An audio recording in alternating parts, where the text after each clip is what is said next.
For the past decade and a half, a lot of the Pittsburgh Penguins' victories and triumphs have been with Marc-Andre Fleury. A boatload of these prosperities and tribulations alike came against the Washington Capitals, and as a result, the Pittsburgh-Washington rivalry was huge. Everybody is kind of familiar with this ever since the Crosby-Ovechkin thing started in the mid-2000s. As the generations went on, we saw Pittsburgh and Washington clash head-to-head in the playoffs, outdoor games, you name it. They were out there taking each other out. But you know, a lot of the times the Pittsburgh Penguins actually won. Sometimes they won because Crosby went out there and did his thing, or Malkin did his thing too, or Letang, you know? Great NHL players over there on the Penguins. But another player who was over here in Pittsburgh doing his thing against Washington a lot too was Marc-Andre Fleury.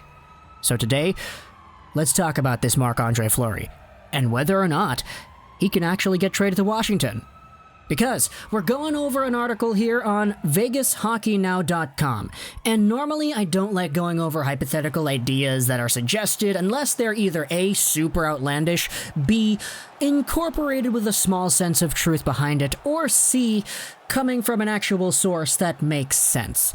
This right here is a suggestion made on Vegas Hockey Now, and if you've been following this YouTube channel, you know that the Hockey Now series of websites is an outlet of writers, some of whom do have insiders with the NHL, and honestly, just because they're a little bit more in touch with the league and the rumors around the league, I honestly kind of do value a little bit of what they have to say more than, let's just say, the fan-sided articles that we've been citing. But there was this article over here on Vegas Hockey Now, the Vegas Golden Knights version of the Hockey Now series of websites.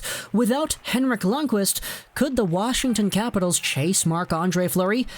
And the article gives a very hypothetical trade idea as to what could happen if Washington, who just lost out on Henrik Lundqvist because he has a heart condition, wanted to go after Fleury. Because this is a pretty short piece, a lot of the stuff is just laid out right in front, so let's just go over this article over here. Let's start with the basics. Henrik Lundqvist was due just $1.5 million on a one-year contract, and with the Capitals this season, the cap hit will go away after they place him on LTIR.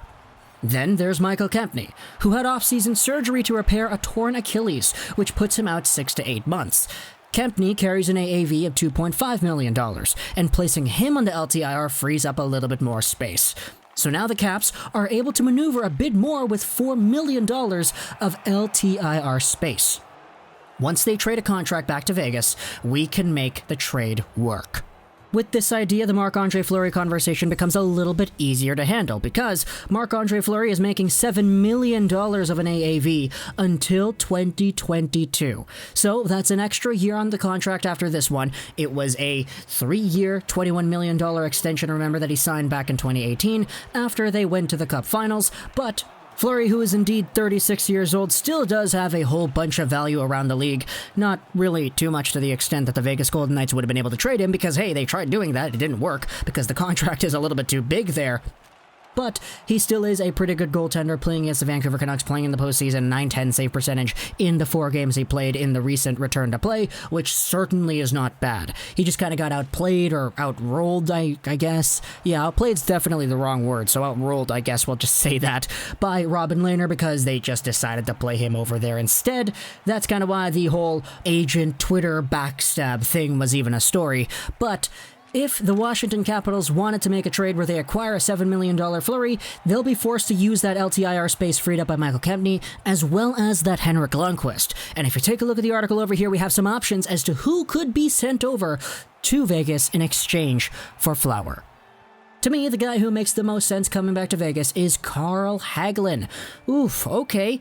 With 3 years left on his deal at an AAV of 2.75, the math can work out for the Golden Knights. Vegas could also retain half of Fleury's $7 million AAV and just get back under the cap. Hagelin to me, and I'm talking about my own personal opinions now, not the writings of the article. The article does a nice job going over Hagelin briefly, but I wanted to explore this a little bit more. He's 32 years old, 5'11", 185-pound left-wing player, making $2.75 million for 3 more years. Yes, he is a very, very great skater. The guy's really fast. We all kind of know that Hagelin over the years has made his bread and butter skating really quickly, scoring shorthanded goals and all that stuff. He still got himself 25 points in the most recent season in 58 games played. He may not be the once near 40-point player he was with the New York Rangers when he debuted with that team back in 2012, but he still is a valuable NHL player, and a guy who has speed playing for the Vegas Golden Knights, man, that's a nightmare. Believe me, I watched this team destroy my team in 7 games played, and I say destroyed in 7 because the Canucks, even though they won 3 games, they only really did well in 1 of them. The other times it was just Thatcher Demko. No big deal.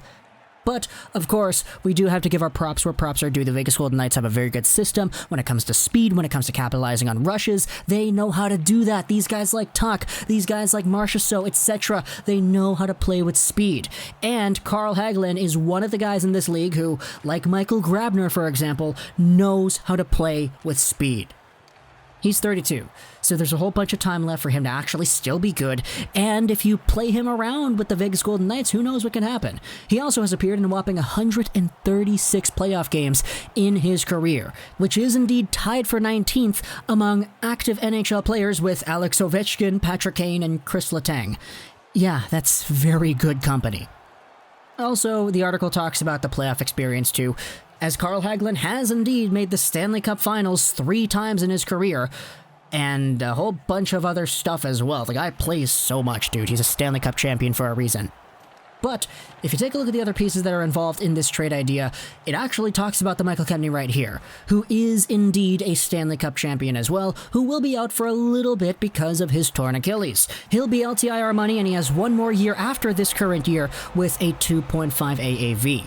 If he's healthy, he's a nice piece on the back end with championship experience for 2021-2022. If he's unable to rehab and come back, the money stays on the LTIR for Vegas.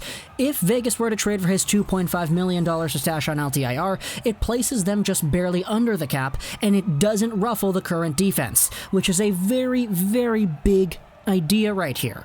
You're always trying to look for caveats, for loopholes to actually keep your team compliant with what are the actual rules. Now with the flat cap installed, it makes things a whole lot harder for a whole lot of other teams. So guys who are available to put on LTIR are valuable in this market. Guys like Henrik Zetterberg, guys like Ryan Kessler. It's why we've been seeing these rumors with players who are just straight up injured, and we've been seeing them in discussions for whether or not they could be LTIR fuel.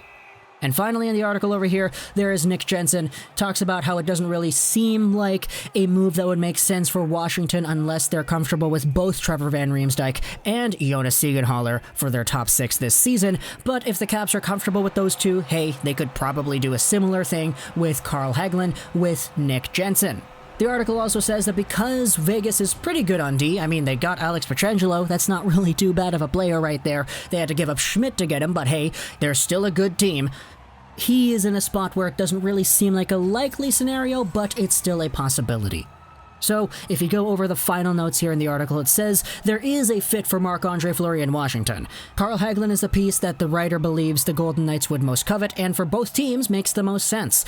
There would be no further juggling required by either side. Plus, Vegas gets a solid third-line player with a Stanley Cup pedigree. Combining him with Alex Tuch and Chandler Stevenson could yield a very strong third line. Yep. That is very, very true.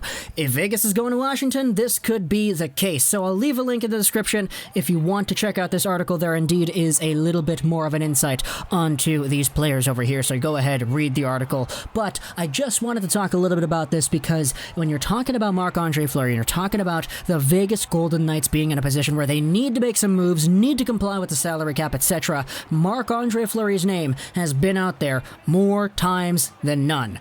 And it's been a point to bring up that Washington does kind of need a goalie now ever since Henrik Lundqvist was out, so we'll see what happens there. If it's Fleury and Samsonov as a 1-2, oof, my gosh, I'm happy I'm not playing with the Washington Capitals in that Eastern Division. The Vancouver Canucks are happier playing Matt Murray with the Ottawa Senators 7 times in a year in Canada. But talk to me in the comments what you think about this whole idea over here. Does a trade like this make sense, where you have Fleury and a Carl Hagelin getting swapped, or is it Fleury and a Kempny, or Fleury and a Nick Jensen? Because there certainly are options over here. It's just a little bit of a variance because obviously there are different situations for different teams, and if you're exploring different options, hey, why not put it all together in an article, right? So again, link in the description, read this article, share it with your friends. If you think Marc-Andre Fleury going over to the Washington Capitals would not just be the funniest thing in the world, and like, I don't know, getting a shutout against Pittsburgh or eliminating them in the playoffs or something. That would be hilarious. Let me know in the comments what you think. If you enjoyed this Vishal 99, and bye.